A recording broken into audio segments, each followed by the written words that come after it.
8/2/2025 প্রাতঃমুরলি। ওম শান্তি। বাপদাদা মধুবন। আজকের বাপদাদার অমূল্য মহাবাক্য হচ্ছে, মিষ্টি বাচ্চারা, তোমরা হলে খুদাই খিদমতগার, অর্থাৎ ভগবানের সাহায্যকারী, সত্যিকারের সালভেশন আর্মি, অর্থাৎ উদ্ধারকারী সেনা। শান্তির জন্য সবাইকে তোমরা সালভেশন দিতে হবে, তোমাদের সালভেশন দিতে হবে। বাবা বলছেন, তোমরা হলে খুদাই খিদমতগার, অর্থাৎ আমরা ভগবানের সাহায্যকারী বাচ্চা। তো কীভাবে সাহায্য করব? দুনিয়ার অশান্ত আত্মাদেরকে শান্তির দান দিয়ে, শান্তির পথ বলে দিয়ে উদ্ধারকারী আত্মা হতে হবে, অর্থাৎ তাদেরকে উদ্ধার করতে হবে, স্যালভেশন দিতে হবে সবাইকে শান্তির জন্য। আজকের মুরলি থেকে প্রশ্ন, বাচ্চারা, তোমাদের থেকে যখন কেউ শান্তির স্যালভেশন চাই, তখন তাদেরকে কি বোঝানো উচিত?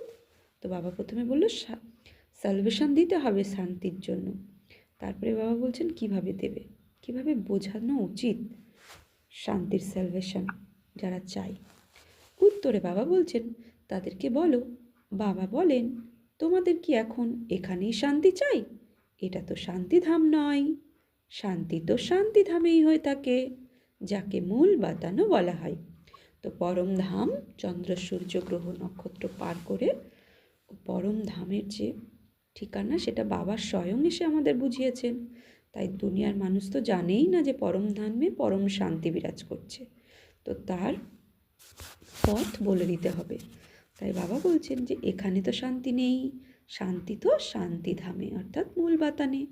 আত্মা যখন শরীর ব্যতীত থাকে তখন শান্তিতে থাকে। সত্যযুগে পবিত্রতা, সুখ, শান্তি সব আছে। বাবাই এসে এই উত্তরাধিকার প্রদান করেন। সত্যযুগে কি আছে? পবিত্রতা, সুখ, শান্তি সব আছেন। আর এই উত্তরাধিকার কে দেন? স্বয়ং ভগবান। তাই সমস্ত আত্মাদেরকে আহ্বান করে বলতে হবে, হে আত্মারূপী ভাই বোনেরা, তোমরা এসো বাবার থেকে সুখ, শান্তি আর পবিত্রতার উত্তরাধিকার নিয়ে যাও। তো যতক্ষণ নিরাকার মহাজ্যোতি শিব পিতাকে আমরা না জানবো, তার দেওয়া উত্তরাধিকারও আমরা নিতে পারবো না। তোমরা বাবাকে স্মরণ করো। তো উত্তরাধিকার নেওয়া মানে তাকে স্মরণ করতে হবে। তো যে যত স্মরণ করবে তার তত উত্তরাধিকার প্রাপ্ত হবে। তো এই হচ্ছে সূক্ষ্ম বাবা, কি পরমাত্মা, নিরাকার মহাজ্যোতি শিব বাবা হচ্ছে খুবই সূক্ষ্ম, তার প্রাপ্তিও সূক্ষ্ম। তার কাছ থেকে যে উত্তরাধিকার নেব, সুখ, শান্তি, আনন্দ, প্রেম, এসবই কি সূক্ষ্ম। তো এগুলো আমরা কি করে প্রাপ্ত করব? বাবাকে স্মরণ করে।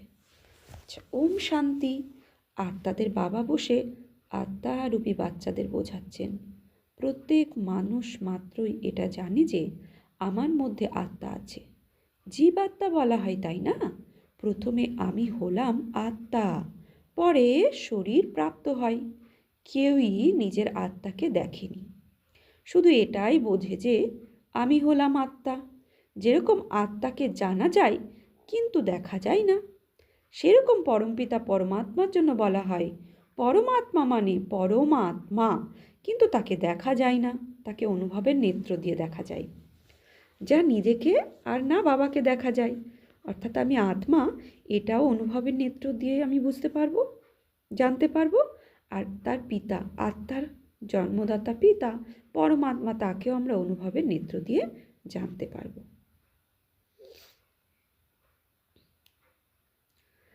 না নিজেকে না বাবাকে দেখা যায়। বলা হয় যে আত্মা এক শরীর ত্যাগ করে দ্বিতীয় শরীর নেয়, কিন্তু যথার্থ রীতি জানে না। 84 লক্ষ জনিও বলে দেয়, বাস্তবে হলো 84 জন্ম। তো 84 লক্ষ জনি কখনো হয় না।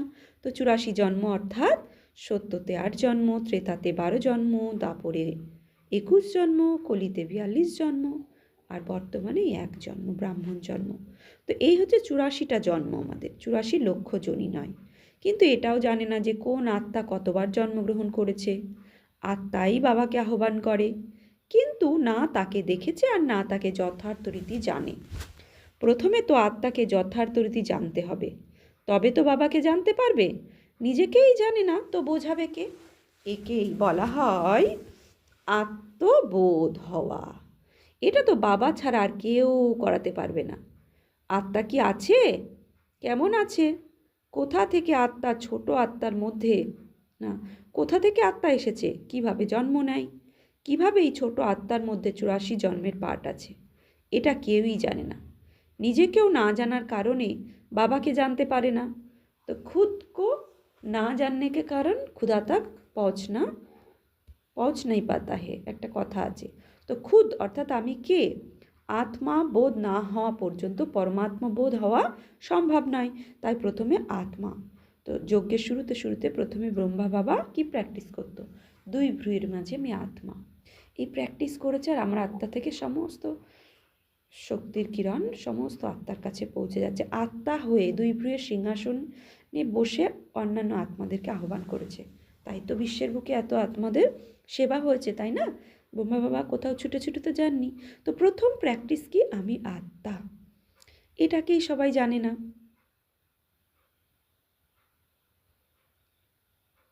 তো বাবা বলছেন এই লক্ষ্মী নারায়ণ মানুষের কাছে মর্যাদান্বিত, তাই না? লক্ষ্মী নারায়ণ প্রত্যেক মানুষের কাছে মর্যাদান্বিত। এনারা এই মর্যাদা কিভাবে পেলেন এটা কেউ জানে না। মানুষকেই তো এসব জানতে হবে, তাই না? বলে যে ইনি বৈকুণ্ঠের মালিক ছিলেন, লক্ষ্মীনারায়ণ বৈকুণ্ঠের মালিক ছিলেন। তিনি এই রাজত্ব কিভাবে পেয়েছেন, তারপর সেই রাজত্ব গেল কোথায়, এসব কিছুই তারা জানে না। এখন তোমরা তো সব কিছু জেনে গেছো, আগে কিছুই জানতে না। যেরকম বাচ্চারা কি প্রথমে জানতে পারে যে ব্যারিস্টার কি হয়, ব্যারিস্টার কি হয়? বাবা বলছেন যেরকম বাচ্চারা কি প্রথমে জানতে পারে যে ব্যারিস্টার কি হয়, পড়তে পড়তে ব্যারিস্টার হয়ে যায়। তাই এই লক্ষ্মীনারায়ণও পড়াশুনোর দ্বারাই হওয়া যায়। তো ব্যারিস্টার কিভাবে হয়, পড়তে পড়তে হওয়া যায়। তো এটা তো বাচ্চারা প্রথমে জানতে পারে না, ব্যারিস্টার কিভাবে হয়, পড়তে পড়তে হওয়া যায়। তেমনই লক্ষ্মীনারায়ণও কিভাবে হওয়া যায়, পড়াশুনোর দ্বারাই হওয়া যায়। ব্যারিস্টারি, ডাক্তারি ইত্যাদি সব কিছুই বইপত্র ইত্যাদি আছে, তাই না? এনার বই হলো গীতা, সেটাও আবার কে শুনিয়েছেন, রাজযোগ কে শিখিয়েছেন এটা কেউ জানে না। সেখানে তো নাম বদলে দিয়েছে, শিব জয়ন্তীও পালন করা হয়। তিনি এসে তোমাদেরকে কৃষ্ণপুরীর মালিক বানাচ্ছেন। কৃষ্ণ স্বর্গের মালিক ছিলেন, তাই না? কিন্তু স্বর্গকে কেউই জানে না। না হলে কেন বলে যে কৃষ্ণ দাপরে এসে গীতা শুনিয়েছেন? কৃষ্ণকে দাপরে নিয়ে গেছে, কিন্তু লক্ষ্মী নারায়ণকে সত্যযুগে আর রামকে ত্রেতা যুগে। লক্ষ্মী নারায়ণের রাজ্যে কোনো উপদ্রব আদি দেখায় না। কৃষ্ণের রাজ্যে কংস, রামের রাজ্যে রাবণ আদি দেখানো হয়। এটাও কারোর রাজ্যে কারোর জানা নেই যে রাধা কৃষ্ণই লক্ষ্মীনারায়ণ হয়। একদমই অজ্ঞান অন্ধকার হয়ে গেছে। অজ্ঞানকেই অন্ধকার বলা হয়, জ্ঞানকে বলা হয় আলোর প্রকাশ। এখন জ্ঞানের আলোই আলোকিত করবে কে? তিনি হলেন বাবা। জ্ঞানকে দিন আর ভক্তিকে রাত বলা হয়। এখন তোমরা বুঝে গেছো যে এই ভক্তি মার্গ জন্ম জন্মান্তর চলে এসেছে, সিঁড়ি দিয়ে নিচের দিকে নেমেই এসেছে। কলা কম হয়ে গেছে, ঘরবাড়ি নতুন তৈরি হয়, দিন প্রতিদিন তারও আয়ু কম হতে থাকে। 1/4 পুরানো হয়ে গেলে তাকে পুরানোই বলা হয়, তাই না? বাচ্চাদেরকে প্রথমে তো এই বিষয়ে নিশ্চিত হতে হবে যে ইনি হলেন সকলের বাবা, নিরাকার মহাজ্যোতি শিব বাবা, যিনি হলেন সকলের বাবা। তো জ্ঞানকে দিন বলা হয় আর রাতকে জ্ঞান অর্থাৎ দিন আর অজ্ঞান অর্থাৎ রাত। আর ভক্তিকে রাত বলা হয়। বাবা বলেন জ্ঞানকে দিন আর ভক্তিকে রাত বলা হয়। এখন তোমরা বুঝে গেছো যে এই ভক্তি মার জন্ম জন্মান্তর ধরে চলে এসেছে, সিঁড়ি দিয়ে নিচের দিকে নেমেই এসেছি।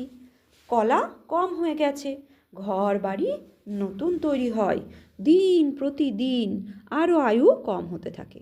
1/4 পুরানো হয়ে গেলে তাকে পুরানোই বলা হয়, তাই না? বাচ্চাদেরকে প্রথমে তো এই বিষয়ে নিশ্চিত হতে হবে যে ইনি হলেন সকলের বাবা, যিনি সকলের সদ্গতি করেন, সকলের জন্য শ্রীমত দেন, সবাইকে মুক্তিধামে নিয়ে যান। তোমাদের কাছে অবজেক্ট আছে, তোমরা এই পড়াশোনা করে সেখানে গিয়ে নিজেদের সিংহাসনে বসবে, বাকি সবাইকে আমি মুক্তিধামে নিয়ে যাব। চক্রের ওপর যখন তোমরা বোঝাও তখন সেখানে দেখাও যে সত্যযুগে অনেক ধর্ম ছিল না, সেই সময় অন্যান্য আত্মারা নির্বিকারই দুনিয়াতে ছিল। এটা তো তোমরা জানো যে এই আকাশ হলো মহাশূন্য, বায়ুকে বায়ু বলে, আকাশকে আকাশ। এরকম নয় যে সব কিছুই পরমাত্মা। মানুষ মনে করে যে বায়ুর মধ্যেও ভগবান আছে, আকাশের মধ্যেও ভগবান আছে। এখন বাবা বসে সমস্ত কথা বোঝাচ্ছেন। বাবার কাছে জন্ম তো নিয়েছো, কিন্তু পড়াবেন কে? বাবা বাবাই আত্মিক শিক্ষক হয়ে পড়ান। ভালোভাবে পড়াশুনো করে সম্পূর্ণ হয়ে গেলে তোমাদের সাথে নিয়ে যাব। তারপর তোমরা আবার সত্যযুগে পার্ট প্লে করতে আসবে। সত্যযুগে প্রথম প্রথম তোমরা এসেছিলে, এখন পুনরায় সকল জন্মের শেষ জন্মে এসে পৌঁছেছ।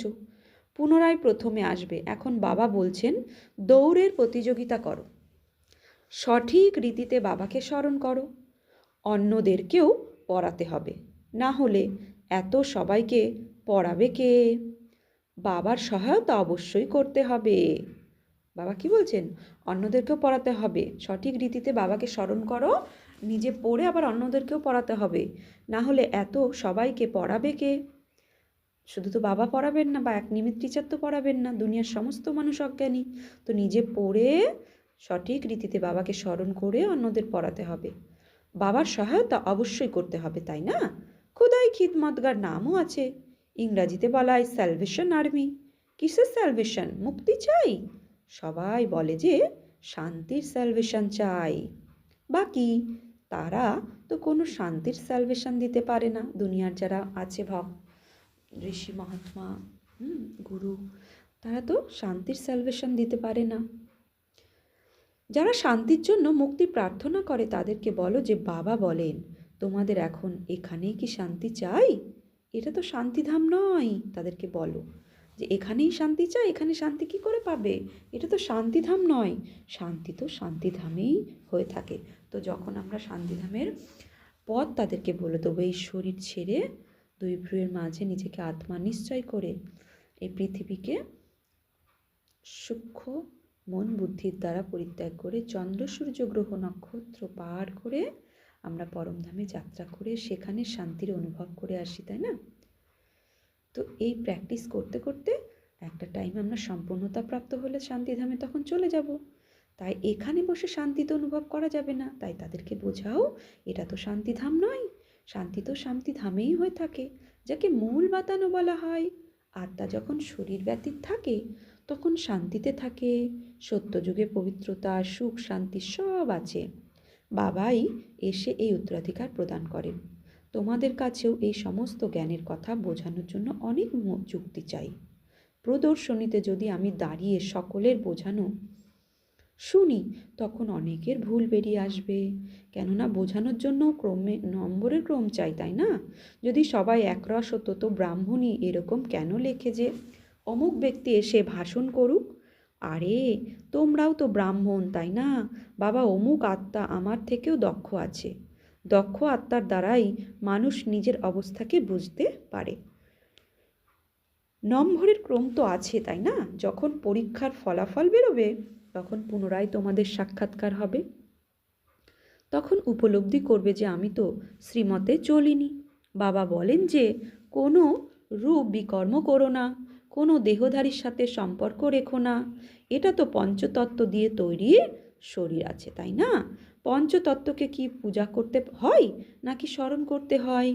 যদিও এই চোখ দিয়ে দেখো, কিন্তু স্মরণ বাবাকেই করতে হবে। আত্মা এখন জ্ঞান প্রাপ্ত করছে। এখন আমাকে ঘরে ফিরে যেতে হবে, তারপর বৈকুণ্ঠে আসতে হবে। আত্মাকে বোঝা যায়, দেখা যায় না, সেরকমই এটাও বুঝতে হবে। তবে হ্যাঁ, দিব্য দৃষ্টি দিয়ে নিজের ঘর বা স্বর্গকে দেখতে পারো। বাবা বলেন যে বাচ্চারা মনভব, মধ্যাজী ভব, মানে বাবাকে আর বিষ্ণুপুরীকে স্মরণ করো। তোমাদের এই অবজেক্ট হলো এটা। বাচ্চারা জানে যে আমাদেরকে এখন স্বর্গে যেতে হবে, আর বাকি অন্যান্য আত্মাদেরকে মুক্তিতে থাকতে হবে। সবাই তো আর সত্যযুগে আসতে পারে না। তোমাদের হলো ডিজিটাম, আর এখানে তো হলো মানুষের ধর্ম। মূল বাতানে কোনো মানুষ থাকতে পারে না, এটাই হলো মনুষ্য সৃষ্টি। মানুষই তমপ্রধান হয়, আবার পুনরায় শতপ্রধান হয়। তোমরাই প্রথমে শূদ্রবর্ণ ছিলে, এখন ব্রাহ্মণ বর্ণ হয়েছ।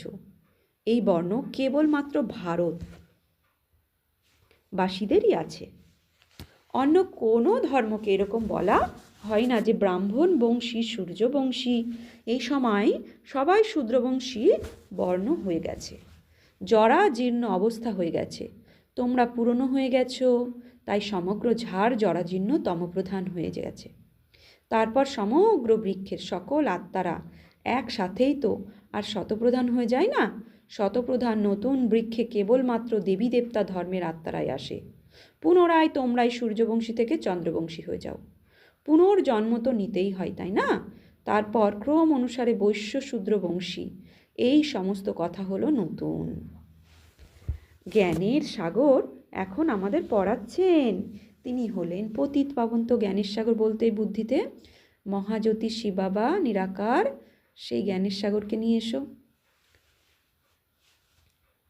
পরমাত্মা আমাদের পিতা, সে আমাদের পড়াচ্ছেন। তিনি হলেন পতিত পাবন, তিনি বলতেও তাকেই ইমার্জ করতে হবে। তিনি হলেন পতিত পাবন, সকলের সদ্গতিদাতা। বাবা বলেন যে, আবার বাবা বলতে তাহলে পরমাত্মাকে ইমার্জ করতে হবে, বাবা মানে নিরাকার মহাজ্যোতি। শিব বাবা বলেন যে, আমি বলতেও শিব বাবাকে বোঝাচ্ছে, আমি তোমাদের জ্ঞান প্রদান করি, তোমরা দেবী দেবতা হয়ে যাও। তখন দেবী দেবতার চিত্র ইমার্জ করো যে আমরা কি হব এই জ্ঞানের দ্বারা। তো প্রত্যেকে ওই রতঞ্জরির দেবী দেবতা হয়ে যাব।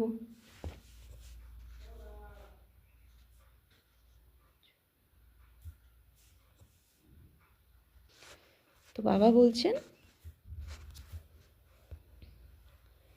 যে দেবী দেবতা হয়ে যাও। তো দেবী দেবতার চিত্র ইমার্জ করতে হবে, তখন আর এই জ্ঞান থাকে না। যখন আমরা দেবী দেবতা হয়ে যাই, জ্ঞান দেওয়া হয় অজ্ঞানীদের। প্রত্যেক মানুষই এখন অজ্ঞান অন্ধকারে আছে, আর তোমরা আছো আলোর দুনিয়ায়। এনার 84 জন্মের কাহিনীও তোমরা জেনে গেছো, ব্রহ্মার 84 জন্মের কাহিনী। বাচ্চারা, তোমাদের মধ্যে এখন সমগ্র জ্ঞান আছে। মানুষ তো বলে যে ভগবান এই সৃষ্টি রচনা করেছেন, কেন মোক্ষ প্রাপ্তি হয় না? আরে, এটা তো দেবী নির্ধারিত খেলা, এটা তো হলো অনাদি ড্রামা, তাই না? তোমরা জানো যে আত্মা এক শরীর ছেড়ে অন্য শরীর নেয়, এতে চিন্তা করার কি দরকার আছে? আত্মা গিয়ে নিজের দ্বিতীয় পার্ট অভিনয় করে। কান্না তো তখনই আসে যখন পুরনো জিনিস ফিরে পাওয়া আশা থাকে, কিন্তু এখানে আত্মা এক শরীর ছেড়ে দিলে পুনরায় সেই শরীর ফিরে আসে না। তাহলে কেঁদে কি হবে? এখন তোমাদের সবাইকে মোহজিত হতে হবে। এই কবরস্থান তোমাদের কি মোহ থাকতে পারে? বলছে, এই কবরস্থানে কি তোমাদের মোহ থাকতে পারে? শ্রীমদ্ভগবদ্গীতাতে অর্জুনকে বলেছিল যে আমি তো সবাইকে মেরেই রেখেছি, তো তুমি কার জন্য মোহ উৎপন্ন করছো, কার জন্য দুঃখ করছো?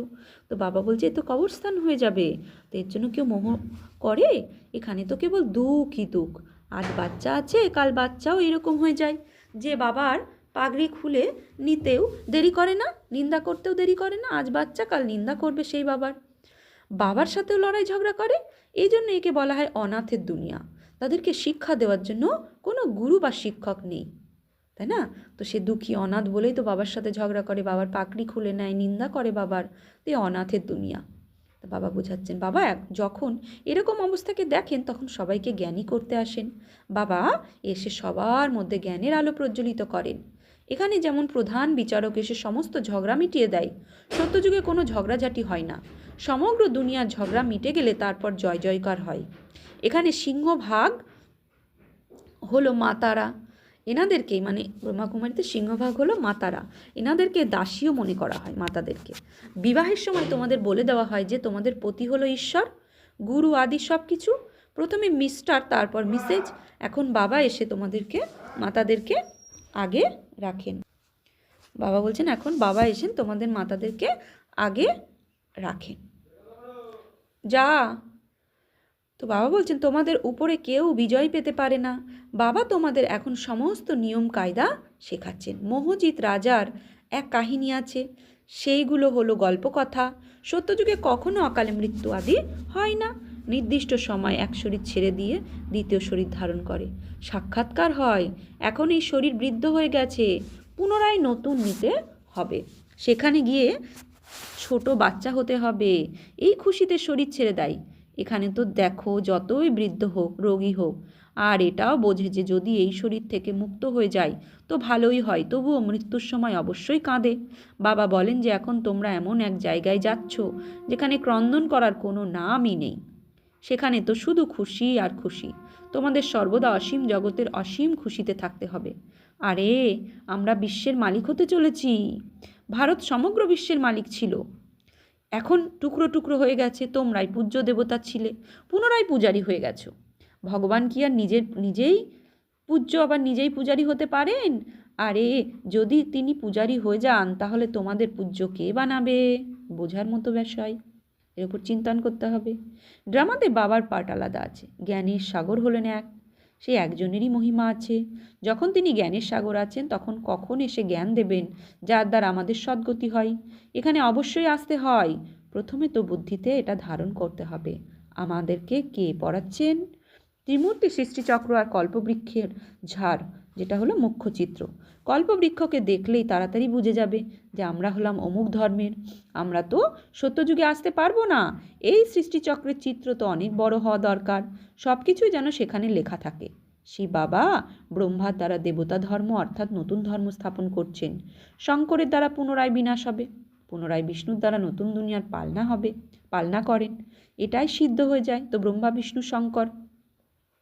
আবার নিজের মধ্যে ব্রহ্মা বিষ্ণু শঙ্কর কি, যে আমি ব্রহ্মা হয়ে নতুন চিন্তাধারার উৎপত্তি করছি, নতুন সংকল্পের রচনা করছি, আর ওই সংকল্পকে আমি বিষ্ণু হয়ে পালনা দিচ্ছি, যে ওই সংকল্পকেই বারবার ইমার্জ করছি, অন্য সংকল্প যাতে না আসে পালনা দিচ্ছি।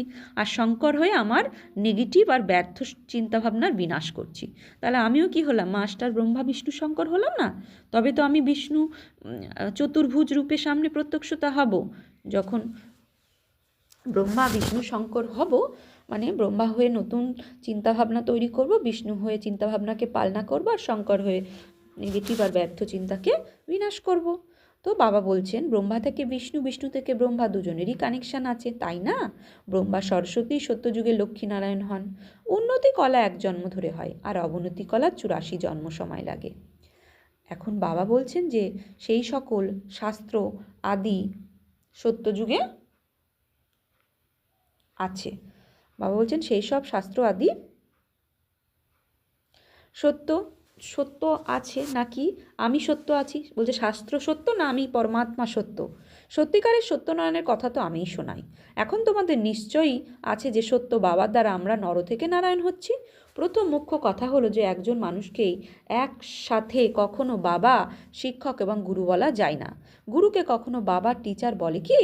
এখানে তো শিব বাবার কাছে জন্ম নিতেই শিব বাবা তোমাদের জ্ঞান প্রদান করেন।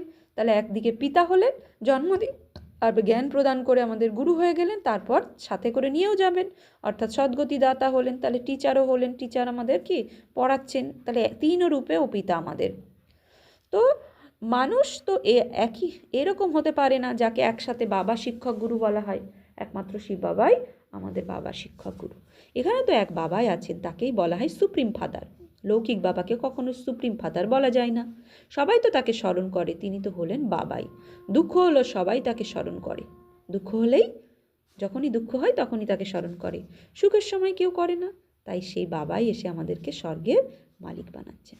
মিষ্টি মিষ্টি হারানিধি বাচ্চাদের প্রতি মাতা পিতা বাপ দাদার স্মরণের স্নেহ সুমন আর সুপ্রভাত। আত্মাদের পিতা তার আত্মারূপী বাচ্চাদের জানাচ্ছে নমস্কার, সুপ্রভাত, ধন্যবাদ।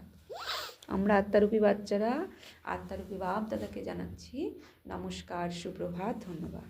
ধারণার জন্য মুখ্যসার: এক পঞ্চতত্ত্ব দিয়ে গঠিত এই শরীরকে দেখেও স্মরণ করো এক বাবাকে। কোনো দেহধারীর সাথে সম্পর্কের বন্ধন রেখো না, কোনো বিকর্ম করো না। 2, এই দিব্য নির্ধারিত ড্রামাতে প্রত্যেক আত্মারই অনাদি পাঠ রয়েছে। আত্মা এক শরীর ছেড়ে দ্বিতীয় শরীর নেয়, এই জন্য কেউ শরীর ত্যাগ করলে তার জন্য কষ্ট পেও না, তোমাদেরকে মোহজিত হতে হবে। বরদান: সম্পূর্ণ আহুতির দ্বারা পরিবর্তন সমারোহ মানানো দৃঢ় সংকল্পধারী ভব। সম্পূর্ণ আহুতি দিতে হবে, সম্পূর্ণ আহুতির দ্বারাই পরিবর্তন সমারোহ মানানো দৃঢ় সংকল্পধারী ভব। যেরকম প্রবাদ আছে, শরীর যাই যাক কিন্তু ধর্ম না যায়। তো যে সার্কামস্টান্সই আসুক না কেন, মায়ার মহাবীর রূপ সামনে এসে গেলেও ধারণা যেন না ভঙ্গ হয়। সংকল্পের দ্বারা ত্যাগ করে দেওয়া বেকার বস্তু সংকল্পেও যেন স্বীকার না হয়।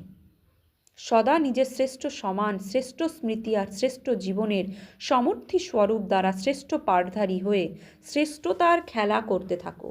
দুর্বলতার সব খেলা সমাপ্ত হয়ে যাবে। যখন এরকম সম্পূর্ণ আহুতির সংকল্প দৃঢ় হবে, তখন পরিবর্তন সমারোহ হবে। এই সমারোহের ডেট এবং সংগঠিত রূপে নিশ্চিত করো। স্লোগান: রিয়েল ডায়মন্ড হয়ে নিজে ভাইব্রেশনের ঝলক সমগ্র বিশ্বে ছড়িয়ে দাও। অব্যক্ত ইশারা: একান্ত প্রিয় হও, একাত্ম আর একগ্রতাকে ধারণ করো। সাধারণ সেবা করা এটা কোনো বড় কথা নয়, কিন্তু বিগড়ে যাওয়া আত্মাকে সঠিক পথ দেখানো, অনেকের মধ্যে একতা নিয়ে আসা, এটাই হলো বড় কথা। বাপদাদা এটাই বলেছেন যে প্রথমে একমত, এক বল, এক ভরসা আর একতা সাথীদের মধ্যে সেবাতে বায়ুমণ্ডলে থাকবে। আচ্ছা, ওম শান্তি। আজকে সমান নেব আমি। দৃঢ় সংকল্পধারী আত্মা, আমি দৃঢ় সংকল্পধারী আত্মা। ওম শান্তি।